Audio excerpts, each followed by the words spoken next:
Hello guys, welcome to my channel. Episode की शुरुआत कार्तिक से होती है। वो कार में बैठता है और वहाँ पे सुरभि भी आ जाती है। वो आगे जाने वाली होती, तभी वो दरवाज़ा खोल देता है। वो दोनों एक दूसरे को देखते हैं। वो उसे वापस बंद कर देती है और आगे जाती है और फिर गार्ड से पूछती है कि क्या उसके लिए कोई टैक्सी की व्यवस्था हो सकती है। गार्ड मना करता है, कहता है कि आगे का सड़क खराब हो गया है, इसलिए रास्ता बंद है और कोई टैक्सी नहीं आ पाएगी। वो फिर कार्तिक के पास जाती है और पूछती है कि क्या उसे लगता है कि वो उसे डरा सकता है। गार्ड से उसे डराने के लिए उसने कहा।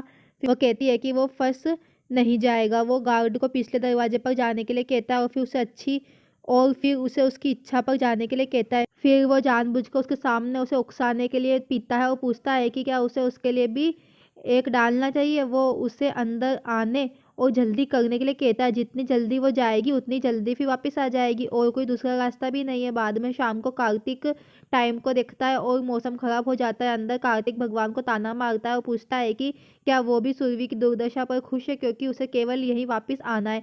वो कहता है कि यहीं से मीलों दूर कुछ भी नहीं है और उन्हें भी सही टाइम पर बारिश भी करवा दी और उल्टी गिनती गिनना शुरू करता है। जबकि बाहर बिजली होती है। जैसे ही वो गिनती गिनना खत्म करता है, उसकी उम्मीद के अनुसार वो पूरी तरह से बारिश में भीगती हुई अंदर आती है और वो उसे देख के खुश होता है, क्योंकि वो काँप रही होती है और भीगी हुई रहती है। वो मुड़ता है, उसका सामना करता है। जबकि वो अंदर आती है और ठंड से काँपती हुई खुद को ढक लेती है। वो उसकी दुर्दशा पर खुश होता है और उसे चिढ़ाता है कि वो मुंबई गई और वापस आ भी गई। वो उसे पैदल जाने के लिए कहता है, क्योंकि वो सुबह तक पहुंच जाएगी। फिर वो कहता है कि वो खिड़कियां खोल सकता है ताकि वो मौसम का मजा ले सके। वो उसे जंगल के रास्ते से शुरू करने के लिए कहता है, जिसमें उसे अपनी कंपनी देने के लिए जंगल के जानवर भी मिल जाएंगे। वो घबराई हुई खड़ी रहती है, जबकि सुरभि हैरान रहती है और कार्तिक के लिए चिल्लाती है। वो लापरवाही से उसके पास आता है और पूछता है कि क्या बात है। वो दरवाजे की ओर इशारा करती है। वो दोनों दरवाजे पर एक बाघ को आते हुए देखकर डर जाते हैं। वो उसे बताता है कि गार्ड ने उसे चेतावनी दी थी, लेकिन उसने ध्यान नहीं दिया। वो पूछती है कि वो इतना लापरवाह कैसे हो सकता है, जिसमें वो भी शामिल है, जिसमें उसको भी खतरे में डाल दिया। वो डर के मारे फिर चुप हो जाता है और फिर पहचान से बचने के लिए अंदर की ओर भागते हैं, क्योंकि वो उसका हाथ पकड़ लेता है। फिर वो लोग एक अलमारी में छिप जाते हैं और अचानक वो लोग करीब आ जाते हैं और उसे देखकर वो चौंक जाते हैं, जैसे कि उनके रोमांस की यादें उन्हें फिर से याद आती है, क्योंकि वो एक दूसरे को अजीब आई लोक में देखते हैं। फिर बाघ अंदर आता है। वो फिर बाघ को देखने के लिए हल्का सा दरवाजा खोलता है। सुरभि प्रार्थना करने लगती है। वो उससे चुप होने के लिए कहता है, फिर उसकी बात मानती है। फिर वो अलमारी खोलते हैं और वो उसे शोर ना करने के लिए कहता है, क्योंकि इससे बाघ सतर्क हो जाएगा। तभी उन्हें ताई का फोन आ जाता है। इसे बंद करने के प्रयास में फोन जमीन पर गिर जाता है। वो दोनों एक दूसरे पर भड़क उठते हैं। अंत में वो फोन उठाता है और उसे बंद कर देती है। वो बाघ की दहाड़ से डरते हैं और फिर से डर के मारे एक दूसरे से लिपट जाते हैं। उनकी आंखें एक रोमांटिक तरह से हो जाती है, क्योंकि वो एक दूसरे के बारे में फिर सोचते हैं। वो उसे थोड़ा सा फिर वापस खोलता है, उसे चुप रहने के लिए कहता है, क्योंकि थोड़ी सी आवाज़ जंगली जानवरों को सचेत करती है। वो कहती है कि वो अपने सामने एक व्यक्ति को देख सकती है, वो भी एक जानवर की तरह दिखता है। वो एक दूसरे को बाहर जाने के लिए कहते हैं और देखते हैं कि बाघ चला गया या नहीं। और जब वो जाने से मना करता है तो एक दूसरे को वो डरपोक कहते हैं। फिर अंत में वो उसे उकसाती है। फिर कार्तिक चुपके से बाहर जाने की कोशिश करता है, जबकि सुरभि टेंशन में उसका वेट करती है, लेकिन फिर वो दोनों बाहर निकल जाते हैं। वो कहता है कि वो बाहर जाकर बाघ को देखेगा। वो उसे नहीं करने के लिए कहती है, क्योंकि इसमें जोखिम होता है। ये महसूस करते हुए कि ये उसके लिए चिंता दिखा सकती है। वो कहती है कि अगर उसे कुछ हुआ तो उनकी दुश्मनी खत्म हो जाएगी।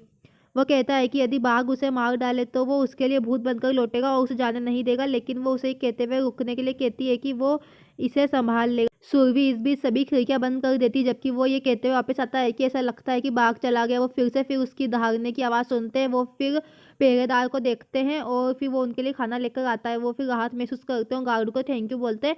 वो फिर चला जाता है। वो उलझी हुई रहती। कार्तिक उसे खाना खाने के लिए इन्वाइट करता है। वो उसे मना कर देती है। वो उसे खाने के लिए कहता है और उसे परवाह करने का नाटक नहीं करने के लिए वो कहती है, क्योंकि वो केवल रात के खत्म होने का वेट कर रही है। किशोर ताई को समझाने की कोशिश करता है, लेकिन ताई कहती है कि लता स्पष्ट थी कि उसका सारा अच्छा व्यवहार बेकार गया है, क्योंकि वो अभी भी उसके बुरे कामों को याद करती है और कोई भी अच्छा काम उसे दूर नहीं कर सकता। वो कहती है कि उन्होंने जो कहा उसने उसे स्वीकार कर लिया, लेकिन वो भूल गई कि तब से केवल कार्तिक और उसकी फैमिली ही उसके लिए सबसे ज़्यादा इम्पोर्टेंट है। वो कहती है कि उसे परवाह है कि कार्तिक उसके बारे में क्या सोचता है, और अगर वो भी ऐसा सोचता है तो वो बर्दाश्त नहीं कर पाएगी।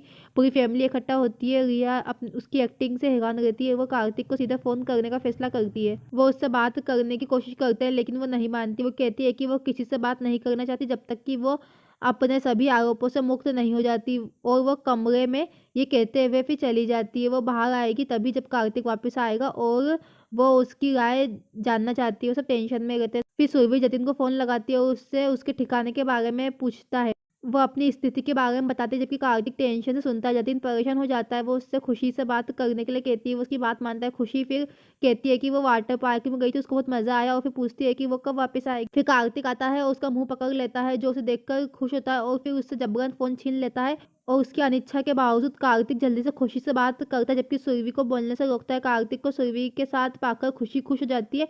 खुशी कार्तिक को एक टास्क देती है कि जब तक वो सुरभि के साथ है वो उसका ख्याल रखेगा क्योंकि सुरभि उसके बिना नहीं रह सकती और इसलिए उसे उसकी देखभाल करनी होगी। वो कहता है कि वो उसका ध्यान रखेगा कि वो जब लौटेगी तो वो उसकी ही तारीफ करेगी और उसे टाइम पर वो दवा लेने के लिए कहता है। तभी वो उसका हाथ काटती है और वो दर्द से चिल्लाता है। खुशी पूछती है क्या हुआ? वो कहता है कुछ नहीं हुआ। फिर जब सुरभि उससे फ़ोन लेने की कोशिश करती है तो वो जल्दी से कहता है कि वो उससे प्यार करता है। सुरभि ये सुनकर हैरान रह जाती है और फ़ोन छीन लेती है। खुशी से किए अपने वादे के मुताबिक वो फिर से उसे खाने के लिए कहता है। सुरभि पूछती है कि उसने खुशी से ये वादा क्यों किया और उसने क्यों कहा कि वो उससे प्यार करता है। वो पूछती है कि वो उससे इतना जुड़ा क्यों है। वो शराब पीते हैं। वो उसे टेंशन से देखता है। वो कहती है कि उसे लगता है कि इसके पीछे भी कोई वजह है और पूछती है कि वो उससे क्या छिपा रहा है।